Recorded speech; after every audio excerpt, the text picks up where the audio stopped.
I would like to extend a heartfelt welcome to you all.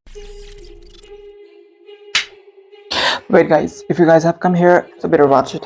I know I'm a new reviewer in the town, but you should give a chance to a new reviewer as well, because we are the one who are very unbiased and of course unpaid. I mean, who gonna pay us for this review? So let's start guys. So finally the most anticipated series of Netflix has finally been released, which is Squid Game 3. So for this review, which is a completely spoiler free guys, and my review might be different than your opinion, so it's a personal review and opinion. So for this I have written few questions regarding this series, which I will ask as a title, and I will share my opinion how it was. So first of all, let's talk about storyline. So definitely the storyline, it gets continued from where it was ended, and somehow as compared to season 2, let's not compare with the OG seasons, which is season 1. So as compared to season 2, the story is more appealing and more gripping, and it has lots of elements, twists, which will make you definitely emotional and will give you a little bit of shock.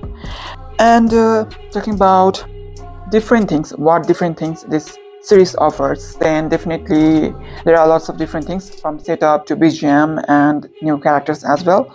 But definitely one thing that I really liked about this series is it has a very comic sense, like a comedy kind of sense in a serious, in a like serious situations. Like for example, there is a particular episode where there is literally a game is going on, and it's literally like deadly scene is there, like your heart races with the player, but in the middle from nowhere there is a comedy timing from the character.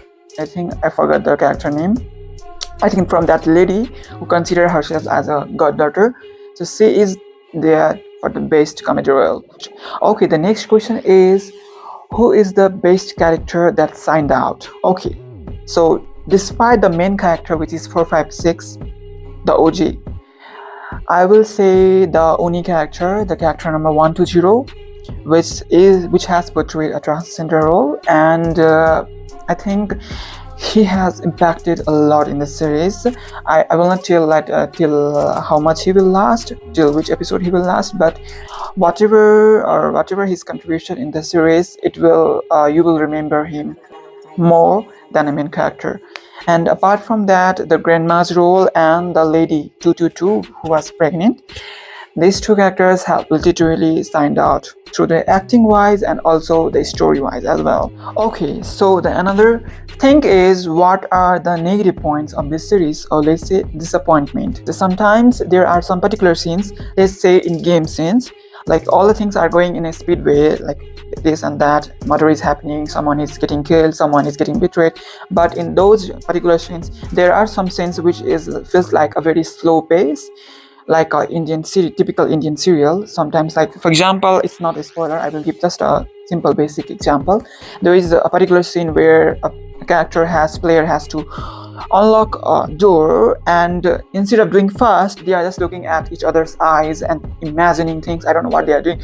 They're just doing like this, and there is a BGM, and like, so as a audience, as a viewer, we don't like, we really get frustrated, like, do fast bitch, if you want to survive, if you want to escape out, do fast. So those, like, this particular scenes felt really a little bit slow. I think it could have been more better, like keeping it a fast pace.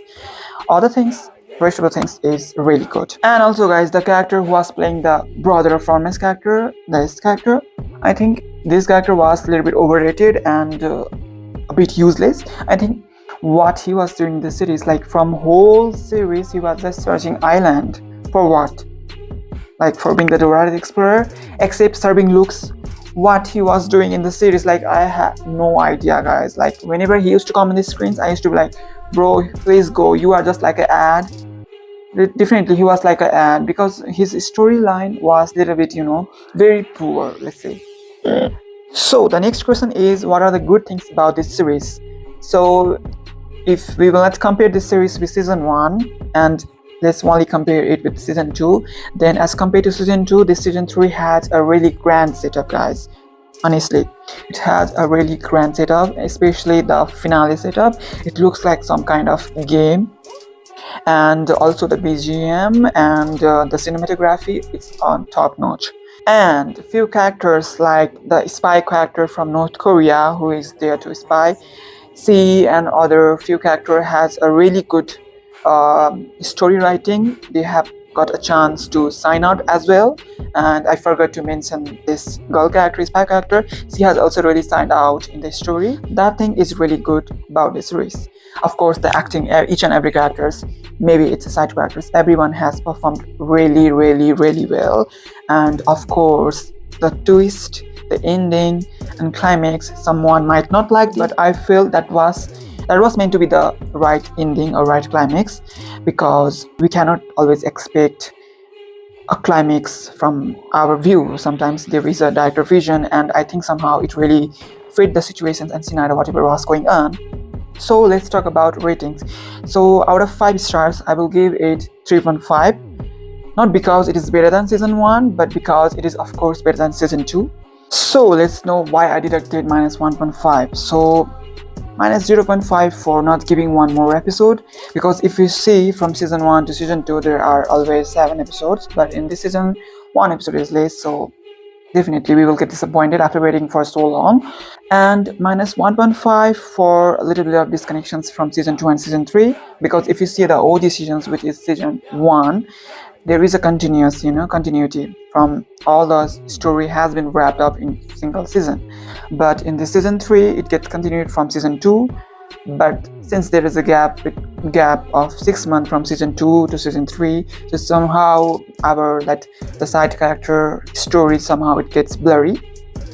So because of that, we feel a little bit less connected with the side characters. It would have been better if the series, which is season 2 and season 3, would have been in a single season. Then it would have been a blast, guys. It would have been as better as season 1, because emotional wise you will feel emotional. But if the series would have continued from season 2 and season 3 as a combined, then it would have been more appealing, more emotional, and definitely more drama, like heartbreaking. That's all, guys. Thank you for being here. I hope you liked my review. This is my very first review, reviewing it. If you really liked it, if you want me to do more review, then please don't follow me to subscribe my channel and to hit the notification bell, so that in future you will get updated for this kind of videos, for example views, vlogs, reviews and all. Thank you. Take care of loved ones. Bye bye.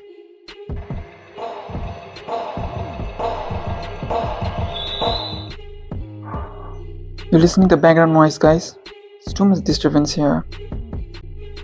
And despite having so much disturbance, I'm just shooting a video for you guys. Make sure to subscribe, okay?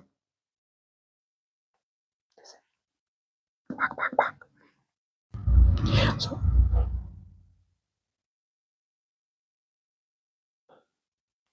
사랑해 주셔서 너무 진심으로 감사드립니다.